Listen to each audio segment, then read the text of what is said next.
Siempre nos engañaron diciendo que con el neoliberalismo el país sería más competitivo, que lograríamos el desarrollo, que seríamos independientes y la verdad fue completamente distinta.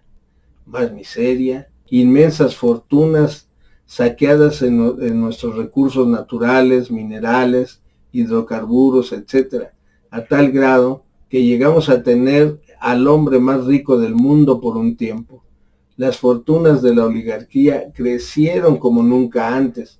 Mientras tanto, un sistema de salud incapaz de solventar las necesidades de nuestro pueblo, una educación deficiente en donde desaparecieron la historia, el civismo e intentaron llevarlo a un proceso de privatización, un sistema de vivienda incapaz de cubrir las necesidades del pueblo, de mala calidad y caras, transporte caro, de mala calidad e inseguro, aeropuertos, puertos, aduanas, playas privadas contaminadas, ríos contaminados por las grandes empresas mineras, mayor endeudamiento público.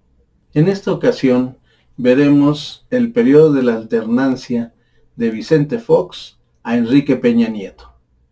Vicente Fox, periodo 2000-2006. Ahora veremos al que se dijo ser la alternancia para el país. Es una persona que gobernó como si fuera gerente de la Coca-Cola y resultó un tipo nefasto, que traicionó a quienes creyeron en él, quien salió directamente de las filas del Partido Acción Nacional, un partido de derecha con ideología de ultraderecha, abiertamente en pro de los Estados Unidos. Su gestión no cambió nada, siguió en la línea neoliberal, convirtiéndose en uno de los sexenios más corruptos y entreguistas al capital extranjero, español y norteamericano. Su campaña desde un inicio estuvo cuestionada por el financiamiento extranjero. Enron, amigos de Fox, George W. Bush. En el caso de los ingenios azucareros, los rescató como siempre para sanearlos y volverlos a privatizar. En la minería se concesionaron más de 30 millones de hectáreas a través de más de 17,000 permisos a empresas extranjeras como Goldcorp de Canadá, por ejemplo. En materia petrolera destacan los acuerdos entre Pemex y Oceanografía, empresa propiedad de Manuel y Jorge Vibriesca Sagún, hijos políticos de Vicente Fox, a quienes les consiguió acuerdos por casi 6,000 millones de pesos. En fin, un sexenio lleno de corrupción, favoritismo y claro nepotismo, tal y como actúan todos los grandes empresarios. Continuamos con Felipe Calderón, periodo 2006-2012. Con este expresidente del PAN, ligado al sector más reaccionario de dicho partido y con una elección totalmente cuestionada, a un mes de tomar posesión como presidente, en una muestra de tratar de legitimar su gobierno, Calderón se viste de militar al declarar la guerra al narcotráfico, abriendo así una de las épocas más negras y sangrientas de nuestro país. En materia de minería y de toda la estrategia neoliberal de los sexenios anteriores, durante la década panista los corporativos mineros obtuvieron más de 400,000 toneladas de oro y plata de las minas mexicanas contra las 235,000 toneladas saqueadas durante los 3 siglos de colonia en México. En octubre de 2009, México despertó con la desaparición mediante un decreto de Felipe Calderón que declaraba la extinción de Luz y Fuerza del Centro, dejando en la calle a 48,000 trabajadores especializados, medida que se dio para el beneficio del capital privado. A fin de cuentas, fue un sexenio gobernado por el ITAM, Instituto Tecnológico Autónomo de México, pues llevó a sus amigos a su gabinete, así como a la directiva de Pemex y CFE. Pero lo más importante de su gestión es su famosa guerra contra el narco, que fue un completo fracaso y en donde terminó como protector del mismo, encabezado por su amigo y mano derecha, García Luna, Cárdenas Palomino, ambos detenidos, entre otros. Continuamos con Enrique Peña Nieto, periodo 2012-2018, miembro del corrupto grupo priista de Atlacomulco, Estado de México, distinguido por sus prácticas de corrupción, influyentismo, ligas con el narcotráfico y del crimen organizado, a todos niveles, impulsores del neoliberalismo. Emergido de los oscuros sótanos de Televisa, con una campaña electoral repleta de dinero del narcotráfico y de la oligarquía, acompañada del PAN y de fuerzas de ultraderecha, impulsor de la firma del llamado Pacto por México, un acuerdo político nacional firmado por Peña Nieto y por los presidentes de los tres principales partidos políticos, PRI, PAN y PRD.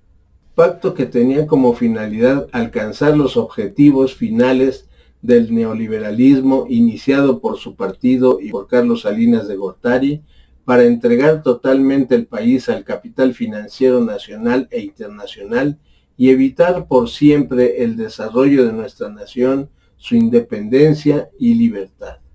Durante el sexenio se dedicó a concretar las llamadas reformas estructurales del Pacto por México. Desde finales de 2014 hasta 2018, el gobierno de Peña Nieto habría concesionado aproximadamente la cuarta parte del Golfo de México a 31 empresas petroleras extranjeras. La reforma energética se instrumentó con reformas a las leyes secundarias. Con la reforma se estableció que los hidrocarburos y electricidad ya no son parte de las áreas estratégicas del Estado, eliminando la exclusividad del Estado en la explotación de estos recursos. Fue probado que la empresa brasileña Odebrecht hizo del pago de sobornos una práctica común para que pasara la reforma energética y aumentar las ganancias de la constructora, creando incluso una oficina encargada de pagos ilícitos.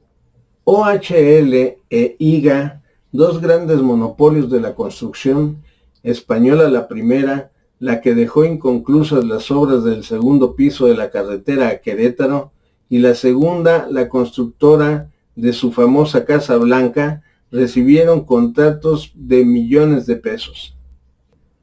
En 2014 Pemex decide adquirir la empresa Agronitrogenados, que había sido entregado a Alonso Ancira en tiempos de Carlos Salinas, por $275 millones. Pemex formalizó la compra aun cuando la planta se encontraba con un equipo incompleto, no utilizable, con 30 años de antigüedad y 18 años estando fuera de servicio. El precio final de la adquisición pasó a ser de 760 frente a $475 millones presupuestados. Como podemos observar, la llamada alternancia nunca existió, ya que los sexenios del PAN no solo continuaron con el neoliberalismo, la violencia, la corrupción, la impunidad, sino que todo se profundizó y con Enrique Peña Nieto, producto de una alianza contraria a la nación entre estas fuerzas representativas de la derecha impulsora del neoliberalismo, culminó con la entrega de nuestra soberanía al extranjero. Ellos provocaron y nos dejaron al país así. Además que la tan llamada democracia siempre estuvo sujeta a los intereses de la clase dominante. El pueblo nunca fue tomado en cuenta. Todo se imponía. Además que durante el neoliberalismo siempre lo hizo mediante represión y sangre. A finales del sexenio de Salinas de Gortari asesinaron al candidato Luis Donaldo Colosio. Con Ernesto Zedillo, José Francisco Ruiz Maceo, excuñado del expresidente Carlos Salinas de Gortari, fue asesinado en la Ciudad de México el 28 de septiembre de 1994. El vado de Aguas Blancas, municipio de Coyuca de Benítez Guerrero, vivió uno de los peores actos de violencia el 28 de junio de 1995, cuando agentes del agrupamiento motorizado de la policía guerrerense dispararon en contra de un grupo de miembros de la organización campesina de la Sierra del Sur, que se dirigían a un mitin político en la población de Atoyac de Álvarez, matando a 17 campesinos y dejando 23 heridos, el gobierno de Zedillo y del gobernador de Guerrero, Rubén Figueroa Alcocer, quedaron sin castigo hasta ahora y aún se sigue buscando justicia. El 22 de diciembre de 1997, en el poblado de Acteal, municipio de Chenaló, Chiapas, un grupo armado, al parecer conformado por más de 100 personas, asesinó a 45 indígenas tzotziles, 18 niños, 22 mujeres y 6 hombres. El responsable fue Zedillo. El 3 de mayo de 2006, un grupo de comerciantes informales y habitantes de Texcoco y Atenco se enfrentaron a policías municipales que los intentaron desalojar. Tras el incidente, los manifestantes bloquearon la carretera Texcoco-Lechería y la policía intentó disolverlo, sin embargo fueron repelidos. Desalojo en Oaxaca. El conflicto creció el 14 de junio cuando la policía estatal trató de desalojar a los manifestantes del centro histórico de la entidad. El operativo fue repelido por los maestros y retomaron el control del centro de Oaxaca. Las protestas aumentaron tras la participación de la Asamblea Popular de los Pueblos de Oaxaca, APO, que se sumó a los reclamos de los profesores. A finales de octubre, los enfrentamientos crecieron y dejaron 7 muertos entre el 28 y el 29 del mes de enero. Entre los fallecidos se encontraba el periodista estadounidense Bradley Roland Will. Los 43 estudiantes desaparecidos de Ayotzinapa, los mineros sepultados en pasta de conchos, tampoco han encontrado justicia, y estos son solamente algunos casos. Tendríamos que hacer muchos videos para dar cuenta del terror que ha vivido nuestro pueblo durante todo el periodo neoliberal. Hechos como estos no deben volver a ocurrir jamás. Sabemos muy bien que la justicia no se consulta, sino que se ejerce. Pero nosotros consideramos que el pueblo, haciendo uso de su soberanía popular, tiene que crear las formas y mecanismos que permitan acabar con la injusticia y la impunidad. Quien tenga conciencia y quiera dejarles a sus hijos y nietos un país en paz, libre, verdaderamente democrático y soberano, no puede cerrar los ojos y tenemos que asumir nuestra responsabilidad. Si les gustó este video, suscríbanse a nuestro canal. Esto para nosotros es muy importante. Denle like y clic a la campanita para recibir las notificaciones de nuestros nuevos videos. Ayúdenos compartiendo este video para hacerlo viral. Agradecemos sus valiosos comentarios. Gracias y hasta la próxima.